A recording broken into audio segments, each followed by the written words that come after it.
I was just speaking to this officer who tells me that right now this is the busiest and most dangerous time of day. So if you're heading up 99 or down 99, if this is your route this morning, give yourself some extra time. People are really just crawling through this water. If you live in this area, you're going to see it. The train is coming back to Hamilton City about 2 times a week. But here's what you're not going to see. So right now this is 4th Street here, an area where the rails run right through the roadway. Notice there are no crossing rails, there's no flashing lights. Everybody who comes out here, who drops a quarter, a dime, a 10, a 20 in the bucket, who are they helping? So this goes to help the local community. You're going to actually be probably surprised at how many different ways you can do this just within your own home. So here's one. If you're doing laundry, make sure you have a full load. Don't do these little half loads because you're going to be using the same amount of water. And also, another good thing is to turn your thermostat down. So right now, hot, well, first of all, in the washer, you can turn it to cool. But even on your water heater, if you turn that thermostat down, okay, your showers aren't going to be quite as warm, but it could make a really big difference for you on your energy bill. I got as far as the Skyway and Wagstaff, and here's an example of how this fire just kind of jumps around. So take a look over this way. This is a Chevron station right at Wagstaff, and you can see this building. I mean, it's just completely destroyed. And I know that something that people just love about what you guys do is very extensive training to be able to go beyond fire lines sometimes and get animals out when people aren't allowed back into their homes. Have you been able to do that to any extent? Yeah. And then I ran into Rebecca here, who you're a Chico resident, right? And you're just doing everything you Chico, can. yes. This is new this morning. A 16-year-old student from Hamilton City is behind bars. It is Friday, and if you're heading to a holiday party this weekend, we have an appetizer that'll give you rave reviews. Public service must just be in their blood for one Yolo County family with 4 generations of firefighters keeping the community safe. It's 2 days since Christmas, and if you're not sure what to do with your Christmas tree, well, there's a tree company in Gridley that will do the job free of charge. And hopefully it'll be a nice dry day out there tomorrow. Well, good luck with that. Keep an umbrella for tomorrow, I'll tell you that That's right right. now. It'll, I'm sure, surely be a wet one for the next few days to come. What you need to know is grab your gloves, maybe your scarf, grab your jacket. It's going to be a cold one out there, but it's going to be a dry one as well and nice and sunny. Let's take a look at temperatures across the North State. We're going to see these clouds start to roll in Thursday evening into Friday, so towards the end of the week, a little bit warmer conditions and cloudier skies out there. This storm system makes its way across the North State. Well, you're looking at the tail end of daylight for your Wednesday afternoon. This is Orville right now, and temperatures are starting to drop. We're seeing 50s across most of the valley, but in Orville already 48 degrees. Humidity's doing pretty good, 61%, and winds calm out of the south, less than 5 miles per hour in the Orville area. So all across the North State, we're down to the 40s now. 49 in Reading is about as warm as we're seeing it. In the mountains, inching closer to that freezing mark. Susanville right now 36, 42 degrees in Quincy. Let's take a look at your day tomorrow before we start to talk about that stormy weekend ahead for us. So Trinity, Siskiyou counties, keep in mind, if you're heading out on the roads early, we're looking at chances of freezing fog before we clear out and see that sunshine. So that can mean reduced visibility, and it also can mean some slick road conditions. So give yourself some extra time headed to work or school or whatever that might be. Starting out chilly, 28 in Mount Shasta, but warming up to the mid-40s for your high. Across the Sierra, even colder, teens in Susanville, 18 degrees overnight, warming up to the 40s, but we'll see calm conditions in terms of wind, and we'll see plenty of sunshine by your afternoon. Across the ridge, winds out of the northeast, 5 to 10 miles per hour, starting chilly but not too terribly bad. 35 in Paradise and warming up to the low 50s, nice and sunny by the afternoon as well. And in the North Valley, freezing in Red Bluff will be your overnight low, and will warm up to the mid-50s as well. Mid-Valley below freezing is a little bit chillier to the south, 34 in Orville, but Chico 31 degrees, so plan on grabbing a coat.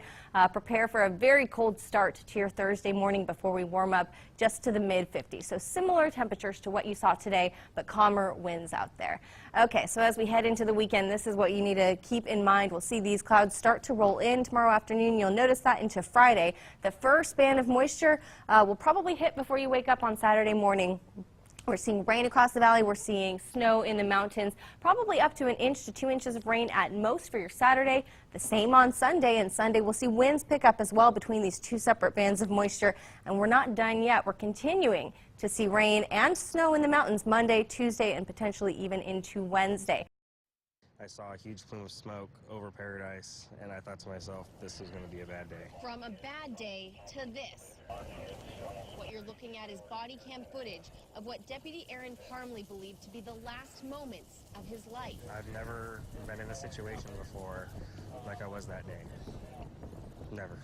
Not once. It wasn't just self-preservation that kept the Butte County Sheriff's deputy moving when the campfire roared out of Pulga and swept across the foothills. I had 3 nurses in the back seat and then a nurse and a CHP officer in the front seat of my car.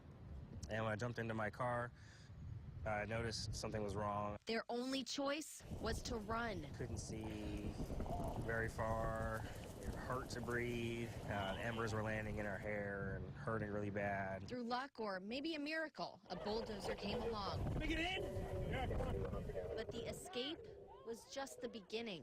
Parmley went back to get people out of Magalia, stopping just once on a personal rescue mission before the campfire took his home. I grabbed this jacket. I grabbed my cats. I have 2 cats. And I grabbed a blanket and an old sheriff's office hat. I never noticed that I was hungry. Never noticed I was hungry. I never noticed that I was thirsty. I was too focused on what am I doing next. I kind of had to just get through it. I couldn't not do anything because I have to evacuate Magalia. I have to evacuate Paradise. I have a job to do. Sounds impossible, but his reaction is a common one. Getting through the first 24, 36 hours, it didn't really faze anybody in regards to like, oh, I need to think about my food, my hydration, or anything like that, because it was so fast-paced. It's when you're going into day 3, day 4, and especially that initial toll coming off the next day of seeing that extreme amount of devastation. Day 3 is when you definitely start to need to start talking to everybody. At one point, after they'd been on for about 3 weeks, we had to start thinking about ordering them to take days off. That was an interesting thing because none of them wanted to leave. They all wanted to stay working. They all wanted to keep coming to work and doing the job. They're committed to this community. More than 100 first responders kept saving lives, saving homes, all the while knowing their own were gone. We had to watch out for each other, had to keep an eye on each other, and where someone might be having some difficulty, we needed to intervene to see what we could do to take care of them. We put a team together internally to start helping those individuals secure first short-term housing and then longer-term housing to start dealing with some of the immediate financial needs, as well as some of the basic necessities of life, like food and clothing and things like that. Some firefighters tell me the best way to cope with the trauma is to keep talking about it. Looking death in the face, walking away from a life reduced to ash, I asked first responders, is this really what you signed up for? We made a commitment to the community that when we took this job, that we would come on and do everything we possibly can. And being a firefighter is more of a calling than a job. So it's not that you're forced to do it, it's because you want to do it. We're no longer running on adrenaline. I think we're running on commitment. Commitment to this community, commitment to doing the best job that we possibly can. I, to this day, have never had a second thought about this career that I've chosen. In fact, I to this day cannot think of anything that I would rather do. Hayley Watts, Action News Now.